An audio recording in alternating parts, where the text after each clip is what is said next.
Expliquons ça. Parce que quand on imagine un peu la scène, c'est assez dingue en fait. Ouais, c'est clair. C'est un peu comme, tu sais, remporter l'équivalent de l'Oscar dans son domaine, quoi. Être littéralement sur le toit d'un continent entier, encensé par les critiques, adulé de partout. Le sommet absolu de la gloire. Exactement. Et le lendemain matin, bim, retour au bureau, le patron te convoque et t'annonce, limite l'air de rien, qu'il n'y a plus vraiment besoin de toi et que tu retournes faire le figurant. C'est une douche froide. Vraiment une entrée en matière glaçante. Mais en fait, elle est redoutablement précise par rapport à notre exploration approfondie d'aujourd'hui. Parce que c'est exactement le cauchemar paradoxal que vit Ibrahim Baye en ce moment. Tout à fait. Et à travers le texte très dense qu'on a sous les yeux aujourd'hui, on ne va pas juste commenter une rumeur de transfert estival, on va vraiment disséquer la manière dont un athlète de haut niveau est valorisé. Ou dévalorisé d'ailleurs, hein. Ouais, ou dévalorisé. La source nous parle d'un attaquant du Paris Saint-Germain, international sénégalais et récent vainqueur de la Coupe d'Afrique des Nations, donc un champion d'Afrique. Rien que ça. Et la toute première chose que le texte souligne, et c'est presque brutal, c'est, je cite, « son manque de temps de jeu depuis son retour de la CAN ». Et c'est là que ça devient vraiment intéressant. Comment expliquer cette situation paradoxale? Parce que la dissonance cognitive, elle frappe hyper fort là. Ah oui, c'est le paradoxe du champion par excellence. Parce que le texte prend bien soin de dire qu'il est l'auteur de performances remarquées, tu vois. Et ça, autant en club qu'en sélection. Donc ce n'est pas un flop. Bah non, on ne parle pas d'un joueur qui a juste chauffé le banc pendant la compétition ou qui était nul au PSG avant de partir. Il a prouvé ce qu'il valait sur le terrain. Mhm. Alors, comment un club peut juste, je sais pas, s'asseoir sur un tel capital? C'est juste parce que le PSG, c'est une collection d'étoiles et qu'un champion d'Afrique s'y perd facilement? Alors l'effectif pléthorique joue un rôle, ça c'est sûr. Mais ce qui est fascinant ici, c'est la collision entre deux mondes, en fait. C'est-à-dire? T'as la temporalité d'un tournoi international d'un côté et la rigidité absolue d'une saison en club de l'autre. Pendant que Mbaye gagnait sa médaille d'or, Le PSG continuait de jouer. voilà, le club continue de tourner, de créer des automatismes, tu vois, de figer des hiérarchies dans le vestiaire. L'entraîneur met en place un système qui tourne sans lui. D'accord, ouais. Et quand il revient, le problème c'est qu'il n'est plus évalué sur son statut tout neuf de champion. Il est évalué sur sa capacité à, disons, disloquer une structure qui est déjà bien huilée. Ah ouais, le système refuse de s'adapter aux joueurs. Exactement.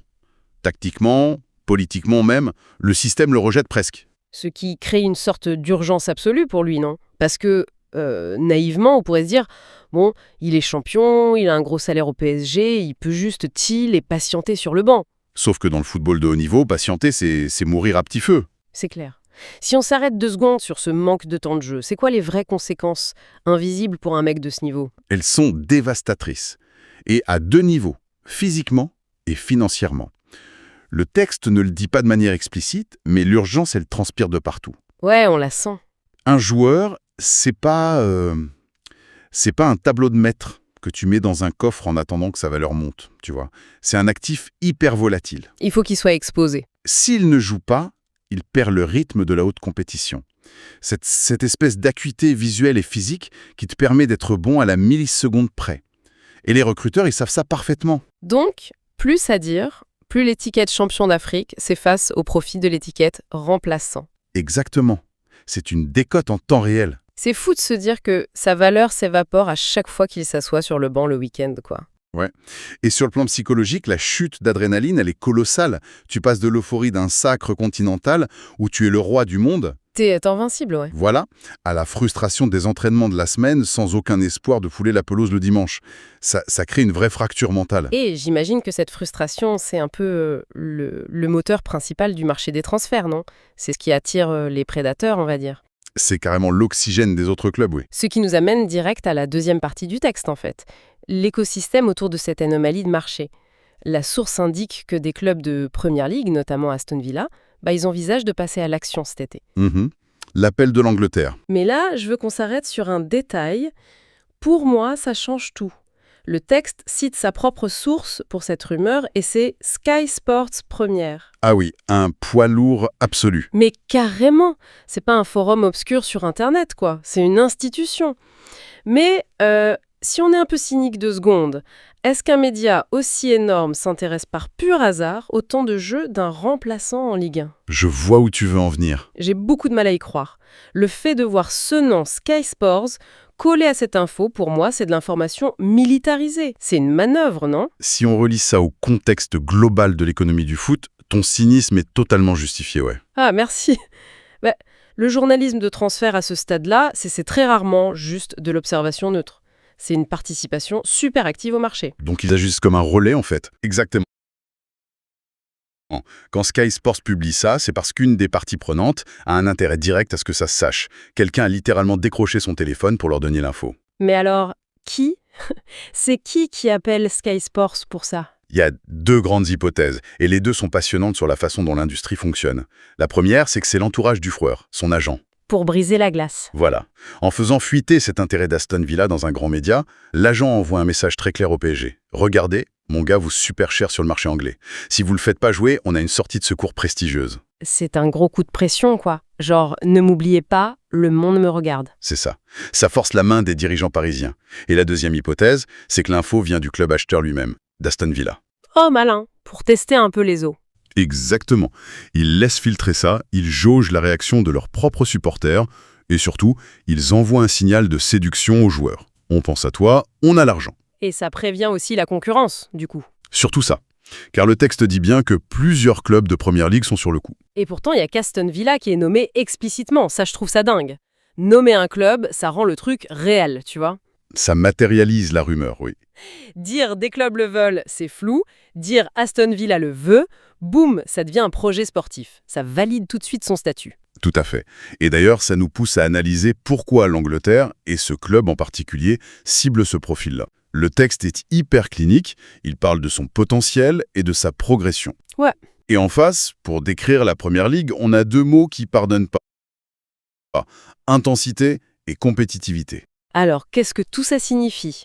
Parce que, je vais me faire l'avocat du diable 2 secondes, on a une contradiction énorme, là. Vas-y. Factuellement, on a un joueur qui n'arrive pas à s'imposer physiquement ou tactiquement au PSG en ce moment. Et la solution magique, ce serait de l'envoyer dans le championnat qui est, selon la source, le summum de l'intensité. C'est le championnat le plus brutal du monde. C'est vrai que ça paraît contre-intuitif. Comment un club anglais peut parier des dixièmes de millions sur un concept flou comme le potentiel pour qu'il aille survivre dans un tel rouleau compresseur? C'est une excellente question et ça touche vraiment au cœur du nouveau modèle économique anglais. Explique-moi ça. Il y a 10 ans, ces clubs-là, ils cherchaient des produits finis, des joueurs prêts à l'emploi. Mais aujourd'hui, avec la data et l'analyse statistique, ils ont compris que la vraie plus-value, elle est dans l'anticipation. Ils s'en fichent qu'il soit sur le banc aujourd'hui. Complètement. Ils regardent la pente de sa courbe de progression. C'est comme la bourse en fait. Tu achètes l'action avant qu'elle explose. Exactement. Et le fait qu'il cire le banc en ce moment, c'est presque une aubaine pour Aston Villa. Ah ouais, pourquoi? Parce que ça crée une décote sur son prix. S'il était titulaire indiscutable à Paris, en plus d'être champion d'Afrique, il coûterait beaucoup trop cher. Là, il mise sur son potentiel, en se disant que leur environnement hyper intense va servir de catalyseur. Ok, je vois l'idée. Mais qu'est-ce qui leur prouve qu'il va pas juste se faire broyer par cette fameuse intensité? Parce que le mot n'est pas balancé au hasard, hein. C'est là que le titre « à la CAN » devient la clé de tout. Ah, la Coupe d'Afrique. Dans le milieu des recruteurs, la CAN s'est réputée comme l'une des compétitions les plus exigeantes au monde, point barre. Avec la pression, le climat. Le climat, la rudesse absolue des contacts, la pression de tout un pays sur tes épaules, c'est un test de résilience incroyable. Les datas d'Aston Villa regardent ça et se disent « S'il a survécu à la CAN et soulevé le trophée, il a le mental et le physique pour la Première Ligue. » Donc en gros, le banc parisien, c'est juste perçu comme une erreur système, pas comme un défaut du joueur. C'est hyper rassurant pour lui. Totalement. Et du coup, ça nous amène à la dernière phrase de notre texte. Et pour moi, c'est la plus machiavélique. Le texte conclut en disant qu'aucune offre officielle n'a encore été formulée, mais que tout ça laisse présager, je cite, « un été animé ». L'été animé. Alors là, faut m'expliquer. Comment on peut avoir un été animé s'il n'y a même pas l'ombre d'un contrat sur la table? C'est comme visiter une maison 10 fois sans jamais faire d'offre d'achat. Ça n'a aucun sens. Eh bien, cela soulève une question importante sur la réalité de ce marché. Le grand public, il s'imagine que le mercato, c'est des directeurs sportifs qui s'envoient des PDF avec des montants. Bah oui, c'est un peu l'image qu'on en a. Mais c'est faux. 90% du travail se fait dans l'ombre. Souligner l'absence d'offre officielle, c'est crucial, parce qu'une offre officielle, ça déclenche un process administratif et légal que tu ne peux plus contrôler. Ouais, j'aimerais qu'on creuse ça. Moi, je vois ça comme une sorte d'embargo invisible. Aston Villa rend le truc public via Sky Sport, mais refuse de poser le papier sur le bureau du PSG. Du coup, ça gèle la situation, non? C'est une analyse très pointue, c'est exactement ça. Une stratégie de paralysie. Ils disent aux autres « on est là, touchez pas ». Mais sans offre, le PSG est bloqué. Ils peuvent ni accepter, ni refuser, ni négocier. Le vendeur est juste paralysé. Voilà. Si Aston Villa fait une offre officielle de disons 30 millions demain matin, le PSG prend son téléphone, appelle Chelsea et dit « Villa a posé 30, vous donnez 35 ». Et bim, les enchères commencent. Ce que Villa veut absolument éviter. Leur but, avec cette guerre d'usure médiatique, c'est de se mettre d'accord avec le joueur en coulisses en premier, de lui retourner le cerveau pour qu'il veuille aller chez eux et nulle part ailleurs. Ce qui va rendre l'ambiance au PSG complètement explosive. Si le mec a la tête à Birmingham mais que rien n'est signé, la fin de saison va être très très longue. Et c'est là tout le génie de la manœuvre. Plus il est frustré, plus il met la pression pour partir, et plus le PSG va baisser le prix juste pour se débarrasser du problème. Waouh. C'est ça, le fameux euphémisme de l'été animé. Ça sera pas des négociations amicales autour d'un café. Ça sera des batailles psychologiques, des silences calculés, des fausses pistes. C'est fascinant de voir comment juste quelques mots du texte, genre potentiel, intensité, aucune offre, ça cache en fait une architecture psychologique monumentale.